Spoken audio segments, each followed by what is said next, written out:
మన అనంతపురంలో దారుణ సంఘటన ఒకటి వెలుగులోకి వచ్చింది. ఏపీ 39 టీవీ స్టింగ్ ఆపరేషన్ చేపట్టింది. ఆ స్టింగ్ ఆపరేషన్లో ఎన్నో నిర్ఘాంతపోయే సంఘటనలు కొన్ని వెలుగులోకి వచ్చాయి. కొన్ని వందల మంది అమ్మాయిల్ని లోబర్చుకొని వాళ్ళతో సెక్స్ చేశాడు ఒక డాక్టర్, కాని డాక్టరు ప్రబుద్ధుడు. ఒక ఓటీ అసిస్టెంట్గా, సీనియర్ అసిస్టెంట్గా పనిచేసి అబార్షన్లు ఏ విధంగా చేయాలి, డెలివరీలు ఏ విధంగా చేయాలి, ఇవన్నీ నేర్చుకున్న డాక్టర్ కాని డాక్టరు ఎక్కడైనా తప్పటడుగులు వేసిన అమ్మాయిల్ని 4 నెలలు, 5 నెలలు, 6 నెలలు ప్రెగ్నెన్సీ అయిన తర్వాత వాళ్ళకు తెలియకుండా, ఆ తర్వాత తెలుసుకున్నాక ఏమి చేయాలో తెలియక మీడియేటర్ల ద్వారా ఎక్కడో ఎంత డబ్బైనా పర్వాలేదు, ఎంత ఖర్చైనా పర్వాలేదు, కుటుంబ పరువు పోకూడదు, లేదా బయటికి తెలియకూడదు అంటూ చాలామంది అమ్మాయిలు ఎంతో మనోవేదనతో ఇట్లబడి ఇతగాడి దగ్గరికి వస్తే వారిని శారీరకంగా అనుభవించి, ఎందుకంటే వాళ్ళు ఎక్కడ చెప్పుకోలేని పరిస్థితి. ఇప్పుడున్న పరిస్థితిలో ఈ విధంగా ఎవరు కూడా అబార్షన్లు చెయ్యరు, అది మనకు తెలుసు. సో చట్ట ప్రకారం నేరం, అది కూడా కొంతమంది మైనర్లు. ఈ విధంగా ఎంతోమందిని, కొన్ని వందల మందితో సెక్స్ చేశాడంట ఈ ప్రభుత్వం.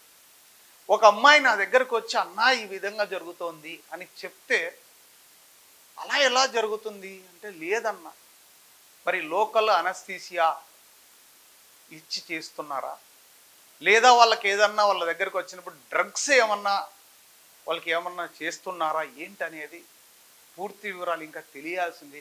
మన స్టింగ్ ఆపరేషన్లో కొన్ని మందులు మాత్రం, ఆ టాబ్లెట్లు ఏం వాడుతున్నారు ఏంటనేది మాత్రం ఖచ్చితంగా బయటపడింది. అవి కూడా వెలుగులోకి తీసుకొచ్చాం.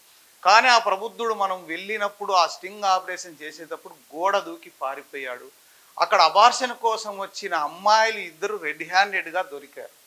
బట్ వారిని మనం ఇక్కడ చూపించడం కరెక్ట్ కాదు. వారి ఆధార్ కార్డులతో సహా నేను కలెక్ట్ చేసుకుందాం అనుకున్నా, కానీ జీవితంలో వాళ్ళు ఏదో తెలుసో తెలియకో తప్పటడుగు వేశారు. వీడి దగ్గరకు వస్తే 2 రోజులు 3 రోజులు పెట్టుకొని వారిని ఏ విధంగా కావాలంటే ఆ విధంగా కామ వాంఛలు వీడు తీర్చుకోవడమే కాకుండా, వీడి మిత్రుడైన ఒక డాక్టర్, ఆయన కూడా సర్జన్. ఆ సర్జన్ ఎవరు, వాళ్ళ భార్య కూడా డాక్టరే. ఆమె చాలా మంచిది, దేవత ఆమె. ఆ ప్రబుద్ధుడు మాత్రం వయసులో ఉన్న డాక్టర్, ఒక హాస్పిటల్ మెయింటైన్ చేస్తున్నాడు.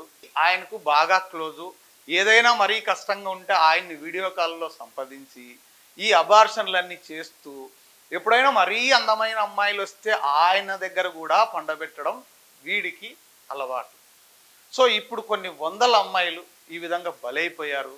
ఒకసారి ఒక అమ్మాయికి లోకల్ అనస్థీసియా అనేది ఇచ్చారట.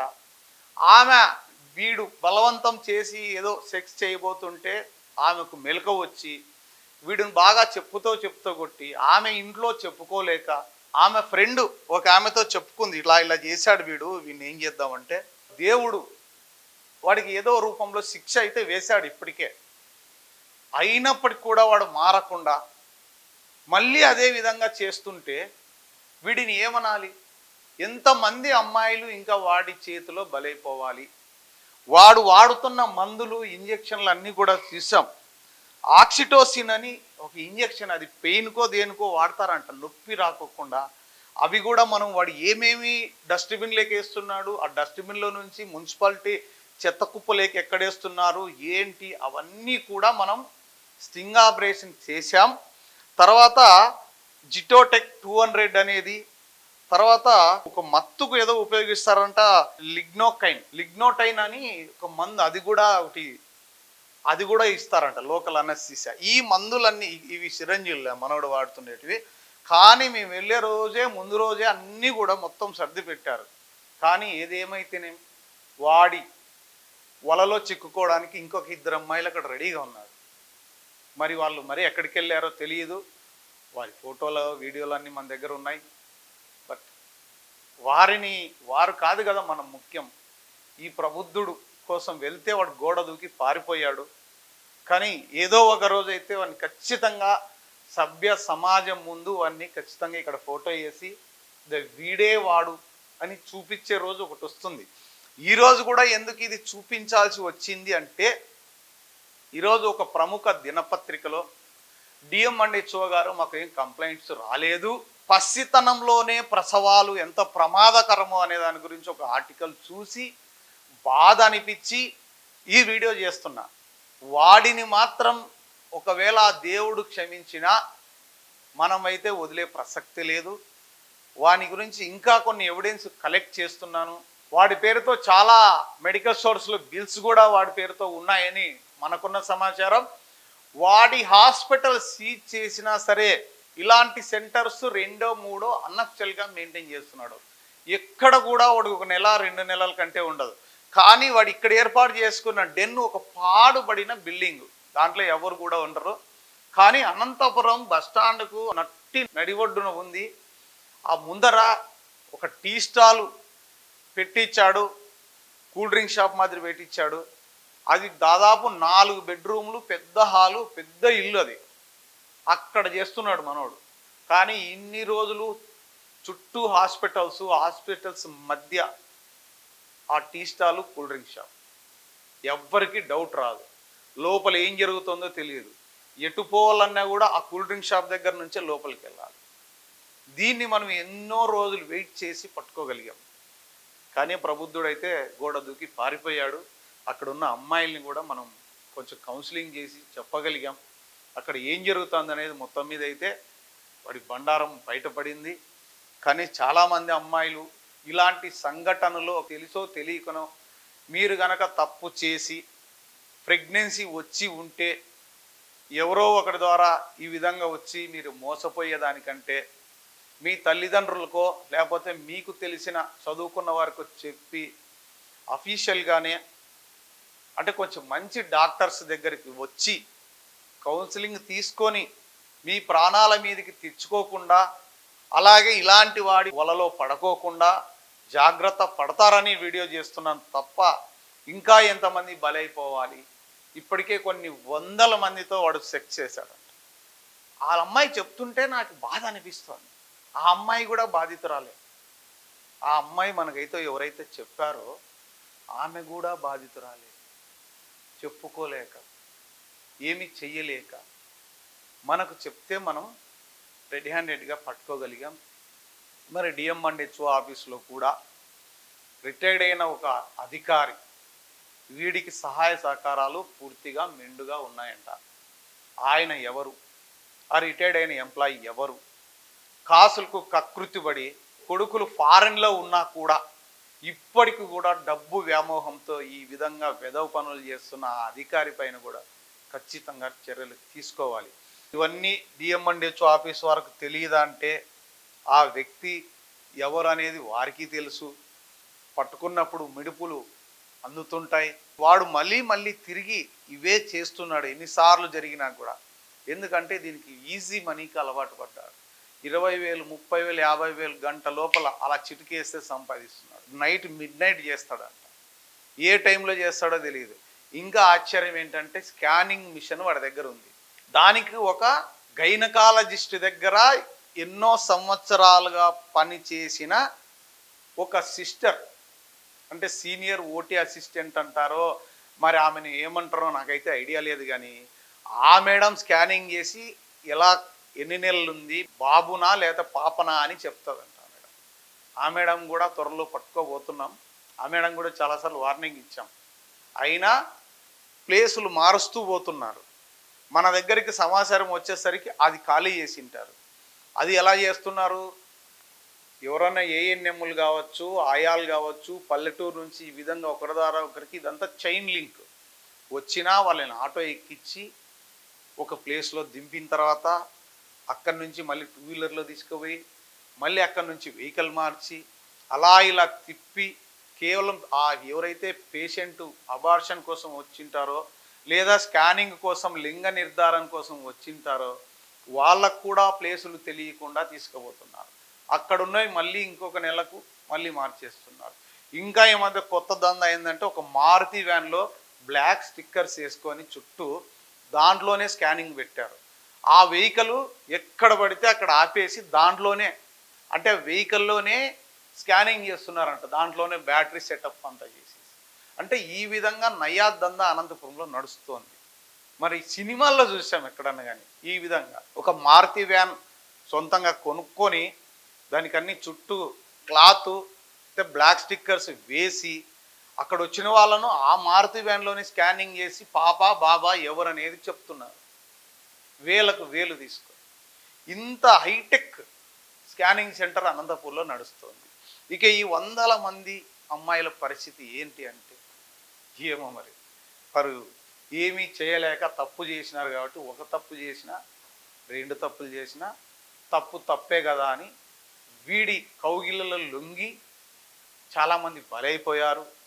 కొంతమందికి లొంగనప్పుడు అదే లోకల్ అనస్థీసియానో లేకపోతే ఇంకోటో ఏం వాడతారో తెలియదు, కానీ ఆ విధంగా అమ్మాయిలను లోబర్చుకొని వీడితో పాటు వీడిని ఫ్రెండ్స్ కూడా కొంతమంది వాళ్ళను వాడుకున్న తర్వాత మళ్ళీ అబార్షన్ చేసి పంపించారు. ఈరోజు రా, రేపు రా, ఎల్లుండి రా అని శారీరకంగా వాడుకొని ఈ విధంగా చేస్తుంటే ఈరోజు ఏమొచ్చిందప్ప అనేది చూసాం. ఈరోజు పేపర్లో ఈ సంఘటనను చూసే నాకు బాధ అనిపించి నేను ఈ వీడియో చేస్తున్నాను.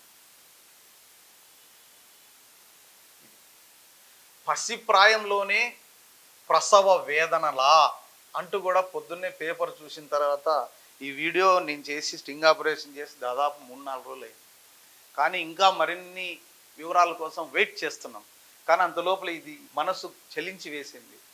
తొందరగా పెళ్ళిళ్ళు చేస్తున్నందుకు పర్యవసానం సర్వత్రా ఆందోళన. పెళ్ళిళ్ళు చేసిన దానికి ఒకవేళ అఫిషియల్గా వాళ్ళు ఆ విధంగా చేసి ఏదో ఇబ్బంది పడినా ఓకే, కానీ ఈ విధంగా తప్పటడుగులు వేసిన అమ్మాయిల పరిస్థితి ఏంటి అంటే సమన్వయంతో పని చేస్తున్నాం అంటూ డాక్టర్ ఈబీ దేవి జిల్లా వైద్య ఆరోగ్య శాఖ అధికారిని చెప్పింది అంటూ కూడా వస్తే ఆమె ఏం చెప్పిందంటే వైద్య ఆరోగ్య శాఖ, ఐసిడిఎస్, ఎన్జిఓ సంస్థలు కలిసి పాఠశాలలు కళాశాలల్లో అవగాహన కార్యక్రమాలు ఏర్పాటు చేసి తెలియజేస్తున్నాం. ఎక్కడ తెలియజేస్తున్నారు? ఎంతమంది అమ్మాయిలు బలైపోతున్నారు? మీరు నిజంగా ఇలా ఒకవేళ తప్పటడుగు వేసి ఏదైనా జరిగితే వారికి ఏ విధంగా ఎవరిని అప్రోచ్ కావాలి, వాళ్ళు దాని నుంచి బయట ఎలా పడాలని ఎక్కడ చెప్తున్నారు మేడం? ఆ విధంగా జరిగితే ఇలాంటి వాడి వలలో చిక్కుకొని బలైపోరు కదా. మొన్ననే ఒక ఆమె చనిపోయింది ఇది అబార్షన్కి వచ్చి. ఇలా తెలిసి కొంతమంది, తెలియక ఎంతమంది ఉన్నారో ఒకసారి అర్థం చేసుకోండి. టీనేజీ ప్రసవాలు అధికంగా జరిగిన ప్రాంతాలను గుర్తించి అక్కడ తల్లిదండ్రులకు అవగాహన కల్పిస్తున్నాము అంటున్నారు. ఎంతమంది టీనేజర్స్ ఎక్కడెక్కడ ఉన్నాయని గణాంకాలతో సహా ఇక్కడ ఉన్నాయి. అనధికారికంగా ఎక్కడైనా టీనేజీ పిల్లలకు ప్రసవాలు చేసినట్లు ఫిర్యాదులు అందడం లేదంట. ఫిర్యాదులు అందడం లేదు ఏంటి మేడం? నేను ఈరోజు ఈ స్టింగ్ ఆపరేషన్ చేసిన రోజు 3-4 సార్లు కాల్ చేశాను, ఫోన్ ఎత్తదు మేడం. ఈయన ఏదోటి చేసింటాడు, ఏదో హాస్పిటల్లో ఏదో ఒక సమస్య వచ్చింటుంది, అందుకు నాకు ఫోన్ చేస్తుంటాడని తెలుసు మేడంకు. నా ఫోన్ లిఫ్ట్ చెయ్యదు. ఇంకా ఫిర్యాదు చేస్తే కానీ ఏం లాభం చెప్పండి? మీరు ఏమన్నా ఎప్పుడన్నా ఫోని మీరు ఆ టైంలో బిజీగా ఉన్నారు, మళ్ళీ ఏం జరిగిందని ఏమైనా రిటర్న్ కాల్ చేస్తారా? చెయ్యరు. మరి ఏమనాలి మేడం మిమ్మల్ని? మీకు తెలియదా ఇవన్నీ? అన్నీ తెలుసు. ఏ హాస్పిటల్స్లో ఎక్కడెక్కడ లింగ నిర్ధారణ చేస్తున్నారు, ఏ డాక్టర్లు ఎంత తీసుకుంటున్నారు, అవన్నీ మీకు తెలుసు. అవన్నీ తెలుసు మీకు.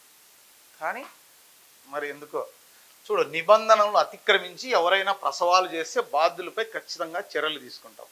మీరు ఆ విధంగా చర్యలు తీసుకుంటుంటే ఇంత ధైర్యంగా అనంతపురం నడిబొడ్డులో ఈ విధంగా ప్రతిరోజు ఈరోజు అబార్షన్ జరగలేదు అనుకోకుండా జరుగుతూనే ఉన్నాయి. ఎవ్రీడే మిడ్ నైట్ చేస్తున్నారు, ఒక్కోసారి మధ్యాహ్నం టైంలో చేస్తున్నారు. వాళ్ళకి ఏ టైం అనుకూలంగా ఉంది, ఎవరున్నారు?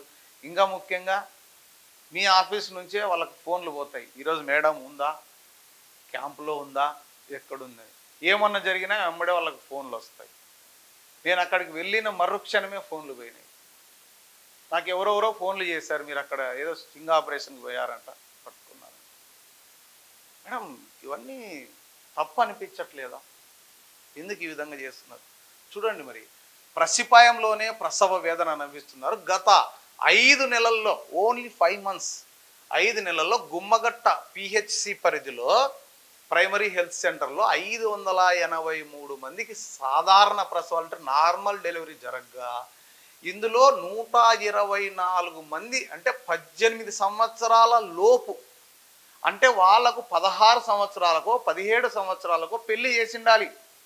అంతే కదా, ఒక సంవత్సరం ముందు పెళ్ళి అయితే తప్ప 9 నెలలు అయిన తర్వాత వీళ్ళందరూ కూడా 18 సంవత్సరాల లోపు మంది 124 మందికి పెళ్ళిళ్ళు అవుతుంటే, ఇంకా ఎన్జిఓ సంస్థలు ఏం చేస్తున్నారు, ఐసిడిఎస్ వీళ్ళందరూ ఏం చేస్తున్నట్టు మేడం చూడండి, వాళ్ళు పెళ్ళిళ్ళై ప్రసవాలు అవుతుంటేనే మరి ఐసిడిఎస్ వాళ్ళు ఉన్నాం, మేము గట్టిగా పనిచేస్తున్నాం అని చెప్పడానికి ఇదే ప్రత్యక్ష ఉదాహరణ కదా.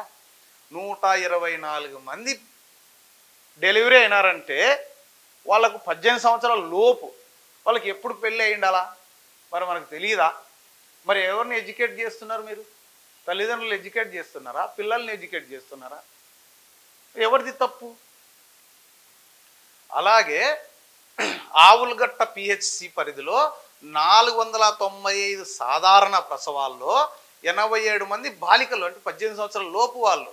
అలాగే ఎర్రగుంట పిహెచ్సి పరిధిలో 421 మందికి మొత్తం డెలివరీ అయితే 79 మంది పసిపిల్లలు అంటే 18 సంవత్సరాల లోపు.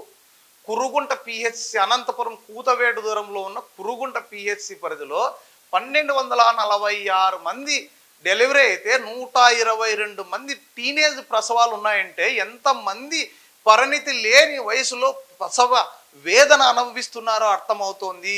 ఇన్ని పిహెచ్సి పరిధిలో ఆందోళనకర రీతిలో 18 ఏళ్ల లోపే ప్రసవాలు జరుగుతున్నా అధికారులు మొద్దు నిద్ర వీడటం లేదు. చూడండి మరి ఎంతమందిని సస్పెండ్ చేయాలి మరి ఈ లెక్కన ఎంతమంది బలైపోతున్నారు? అమ్మాయిలు 18 సంవత్సరాల లోపే డెలివరీ అవుతున్నారంటే 16 సంవత్సరాలకో 17 సంవత్సరాలకో పెళ్లిళ్ళు జరుగుతున్నాయి. ప్రభుత్వాలు లక్షల కోట్ల రూపాయలు ఖర్చు పెడుతున్నాయి.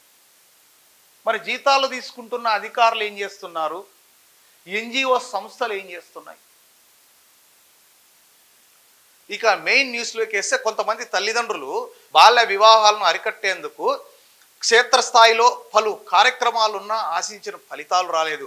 ఐసిడిఎస్ విభాగంలో మిగిలిన ప్రభుత్వ శాఖలతో సమన్వయంతో పనిచేస్తున్నా ఆశించిన పురోగతి లేదు. ఐసిడిఎస్ ఉన్నా లేనట్టే. ప్రస్తుతం ఆడపిల్లలు అన్ని రంగాల్లో రాణించేందుకు ప్రభుత్వం ఎన్నో అవకాశాలు కల్పిస్తోంది. అయినప్పటికీ కొంతమంది తల్లిదండ్రుల్లో మార్పు రావడం లేదు. చిన్న వయసులో పెళ్లిళ్ళు చేయడం ద్వారా ప్రసవ సమయంలో ఇబ్బంది పడి తల్లి లేదా పురిటి బిడ్డ చనిపోయే ఆస్కారాలు ఎక్కువ. ప్రసవ సమయంలో పరిస్థితి విషమిస్తే ఇద్దరూ చనిపోయే పరిస్థితులు ఉంటాయి. కొంతమంది బాలికలు ఆకర్షణకు గురై తప్పటడుగులు వేసి గర్భం దాలుస్తుండడం కూడా ఆందోళనకర అంశమే. ఆర్ఎంపీలు వైద్యులు కాసుల కోసం కక్కుర్తిపడి ఇలాంటి కేసుల్లో అబార్షన్లు చేస్తూ ప్రాణాలను గాల్లో కలిపేస్తున్నారు. ఇది అక్షర సత్యం. పల్లెల్లో ఉన్న ఆయాలు, ఏఎన్ఎంలు, పిహెచ్సి సెంటర్లు, ఆర్ఎంపీ డాక్టర్లు వీళ్ళందరి సంపాదన ఒకసారి చూస్తే తప్పు చేసినప్పుడు తల్లిదండ్రులకు తెలిసిన వాళ్ళ దగ్గర డబ్బులు ఉన్నా లేకపోయినా పుస్తెల తాడు తాకట్టు పెట్టి 20,000, 30,000, 50,000 రూపాయలు కూడా డబ్బులు ఇస్తూ వారి ఆరోగ్యాన్ని పణంగా పెట్టి ఎవరికి చెప్పుకోలేక మరి వాడెవడో ఇలాంటి పైశాచిక ఆనందం పొందేవాడు మరి వాళ్ళని లొంగదీసుకొని వాళ్ళని అనుభవించి ఎక్కడికి పోతున్నామ్మా? ఇన్ని పరిస్థితులుంటే 2,264 మంది టీనేజీ ప్రసవాల సంఖ్య 18 సంవత్సరాల లోపు ఉన్న అమ్మాయిలు 2,264 మంది అఫీషియల్గానే పెళ్ళిళ్ళు అయి చేసుకుంటే ఇంకా అనఫిషియల్గా తప్పటడుగులు వేసిన అమ్మాయిలు రోజుకి ఎంతమంది అబార్షన్లు చేయించుకుంటున్నారు? సరే ఆలోచన చేయండి. మరి ఈ విధంగా ఉంటే ఏం చేయాలి? మరి అధికారులు ఏం చేస్తున్నట్లు, డిఎంఎండ్హెచ్ వాళ్ళు ఏం చేస్తున్నట్లు, ఐసిడిఎస్ వాళ్ళు ఏం చేస్తున్నట్లు, ఎన్జిఓ సంస్థలు ఏం చేస్తున్నట్లు? మనమే రెడ్ హ్యాండెడ్గా ఈ వీడియో తీస్తే నిజంగా నాకు కళ్ళు బైర్లు గమ్మాయి. ఏందిరా ఇంత జరుగుతోంది అనంతపురంలో? ఆ అమ్మాయి చెప్తే నేను ఇంకా 100 మందిని చెప్తున్నా. కొన్ని వేల మందికి వీడు అబార్షన్లు చేశాడంట. కొన్ని వేల మందికి అమ్మాయిలకి, తప్పటడుగులు వేసిన వాళ్ళకి, ఇంట్లో తెలిసి కొంతమందికి, తెలియకుండా కొంతమందికి ఎన్ని బాధలు అనుభవించింటారు చెప్పండి వాళ్ళు. మరి ఇలాంటి వాడిని ఏం చేద్దాం? మీరే చెప్పండి ప్రజలారా.